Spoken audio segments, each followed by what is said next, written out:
ingin kesepakatan apa yang ingin kalian tulis selama proses belajar mengajar. Nah, itu kalian tulis, nanti kita tempel di depan. Setelah itu kita ubah dia menjadi kalimat positif. Lalu kita menentukan dari kalimat itu nilai-nilai kebijakan apa, keyakinan apa yang muncul dari kalimat itu. Bisa dipahami? Bisa, Ibu.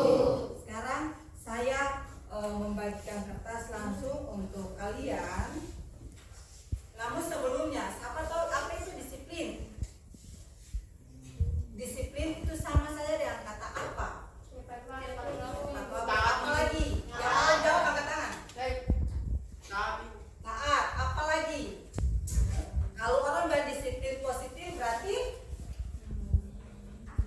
disiplin positif. Disiplin itu apa? Sama saja dengan kata apa? Sopan. Apa lagi? Taat aturan. Jadi disiplin itu dia seperti peraturan, sesuatu yang harus ditaati. Oke. Jadi kalau biasanya kan ada kesepakatan peraturan sekolah, misalnya sekolah bilang siswa harus memakai sepatu yang berwarna hitam, dan itu aturan itu yang harus ditaati, dilaksanakan patuhi oleh semua siswa. Sekarang kita akan membuat kesepakatan kelas. Nanti kalian tulis, hanya masing-masing tulis satu kalimat yang ingin dia kemukakan, yang akan menjadi kesepakatan kelas. Oke, semua sudah tempel? Sudah, Ibu. Sekarang jangan sampai ada yang sama, maka kita pisahkan atau kita kelompokkan. Seperti ini ada datang tepat waktu berarti mengumpulkan tugas tepat waktu, dilarang ribut saat proses belajar mengajar. Kita kelompokkan. Oke, jadi di sini yang bagian ini semuanya tentang waktu. Menghargai waktu, masuk di sekolah, di kelas tepat waktu, datang tepat waktu. Yang di sini berbicara tentang tidak boleh ribut saat belajar mengajar. Yang di sini saling menghormati, ada menghormati guru saat belajar, sopan terhadap guru, dilarang berbicara, menghargai pendapat teman dan guru. Yang bagian di sini tentang tidak membuang sampah sembarang tempat. Yang di sini menjaga kebersihan kelas dan mengumpulkan tugas tepat waktu. Jadi ada berapa bagian? Kira-kira ada berapa peraturan ini? 5. Oke. Sekarang ada datang tepat waktu, masuk kelas tepat waktu. Ya sama, masuk kelas tepat waktu, taat waktu. Berarti keyakinan kelasnya apa? Disiplin waktu.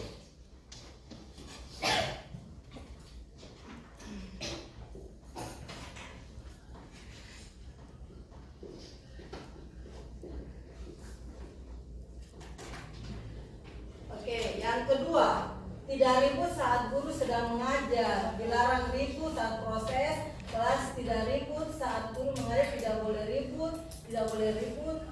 Ya, oke, ini tidak boleh ribut berarti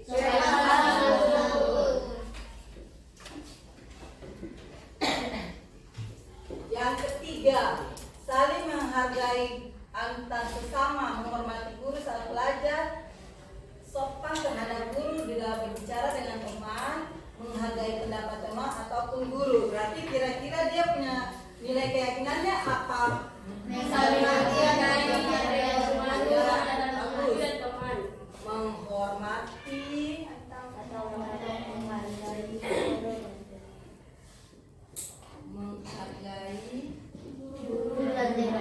guru dan teman. Yang deretan keempat ini tidak membuang sampah sembarangan, menjaga kebersihan kelas. Berarti nilai keyakinannya menjaga kebersihan. Oke, bagus, menjaga kebersihan. Dan yang terakhir, mengumpulkan tugas tepat waktu. Oh sama, berarti kira-kira nilai keyakinannya apa? Bertanggung jawab. Oke, bertanggung jawab. Jadi dari sini keyakinan kelas kita, kesepakatan tulis kita ada berapa? 5. Sekarang kita akan buat dia dalam tulis, jadi kita tempel, lalu kesepakatan kelas atau keyakinan kelas ini merupakan kesepakatan antara guru dan siswa. Tapi kalau peraturan itu berarti dibuat oleh siapa? Kalau peraturan sekolah berarti dibuat oleh sekolah. Kalau peraturan kelas berarti dibuat oleh wali yang harus ditaati oleh anak-anak walinya dan siswanya. Tapi kalau kesepakatan kelas atau keyakinan kelas itu berarti dibuat atau disepakati oleh guru dan siswa. Jadi ada perbedaan antara peraturan dengan kesepakatan atau keyakinan. Keyakinan dia diturunkan dari peraturan. Jadi peraturan itu di peraturan sekolah berarti sekolah sudah menentukan semua warga sekolah harus menaatinya. Itu dibuat oleh sekolah. Tapi kalau kesepakatan berarti dibuat oleh guru dengan tertib. Karena ini kesepakatan kita bersama, maka setiap orang disilakan untuk tanda tangan bahwa artinya dia sepakat dengan yang telah kita buat. Oke? Ya, dengan tertib mulai dari yang di sana. Silakan maju tanda tangan. Pakai pen aja, pakai.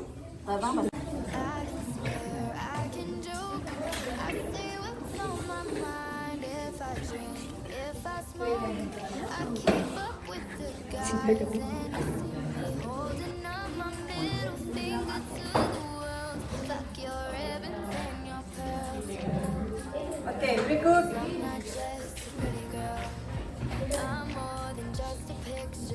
I'm a daughter and a sister. Sometimes it's hard for me to show that I'm more than just a rumor or a song on your computer. There's more to me than people know.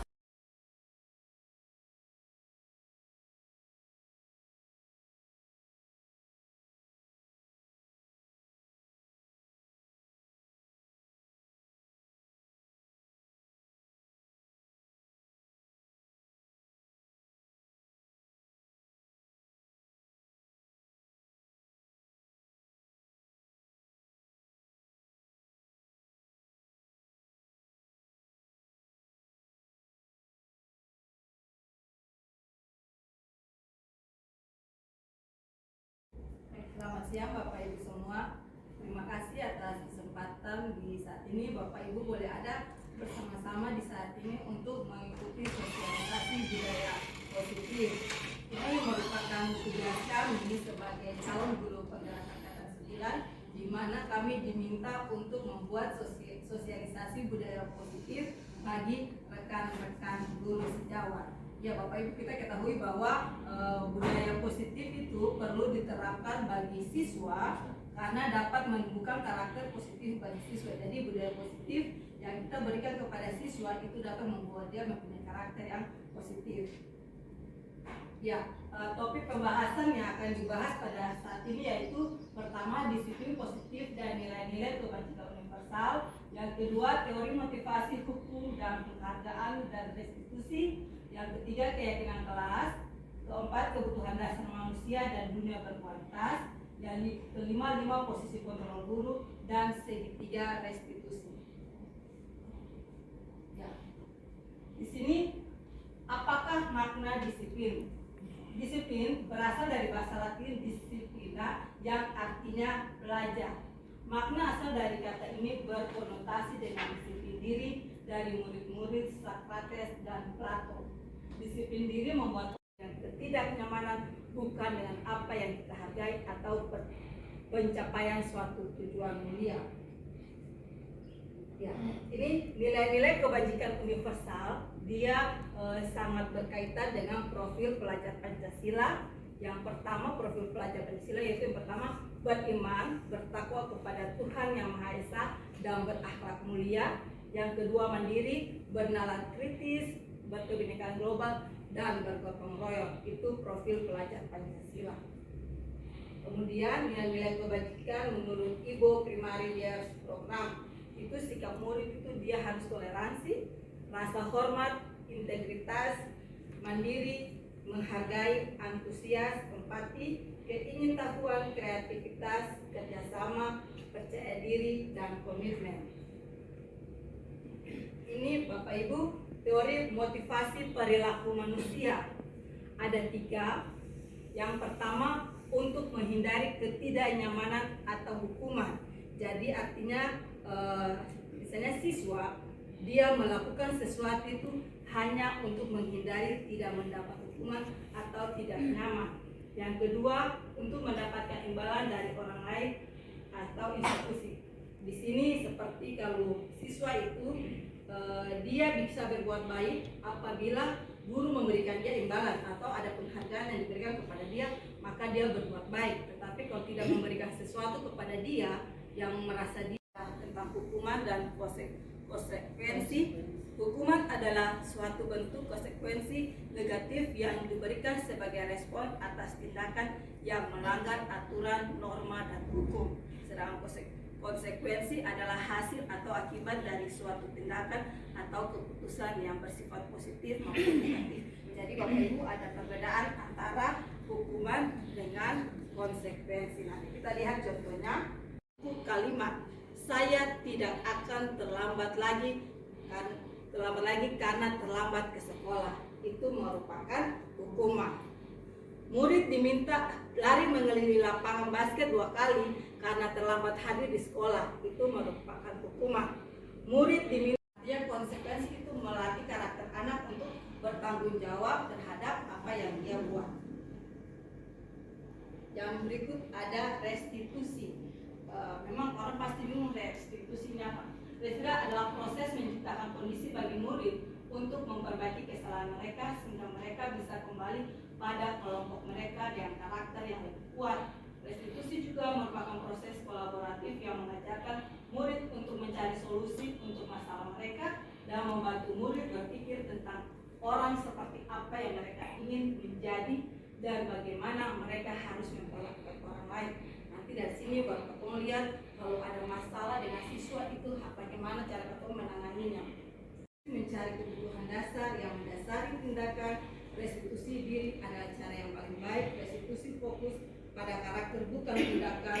Restitusi fokus pada solusi dan restitusi mengembalikan murid yang berbuat salah kepada kelompoknya. Artinya dari berbuat salah mengubah dia menjadi lebih baik, bertanggung jawab dengan apa yang dia lakukan. Nah, yang berikut Bapak Ibu tentang keyakinan kelas dan peraturan.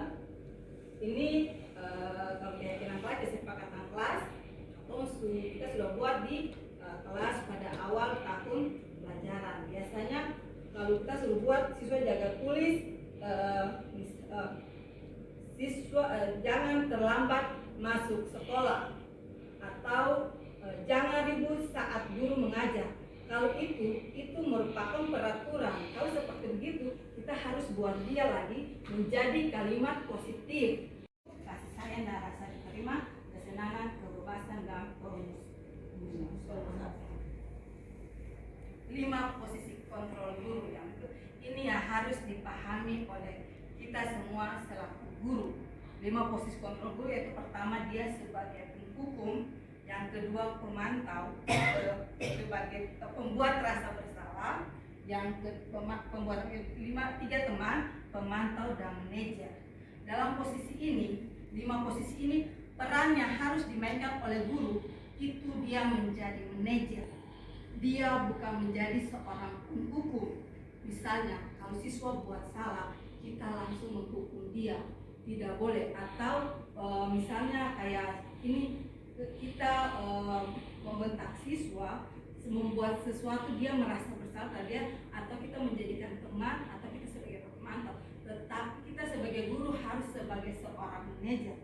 Seperti yang kemarin itu kepala sekolah itu, dia merupakan seorang manajer. Dia bertindak sebagai seorang manajer. Di manajer ini bertanggung jawab untuk tindakan yang dia lakukan.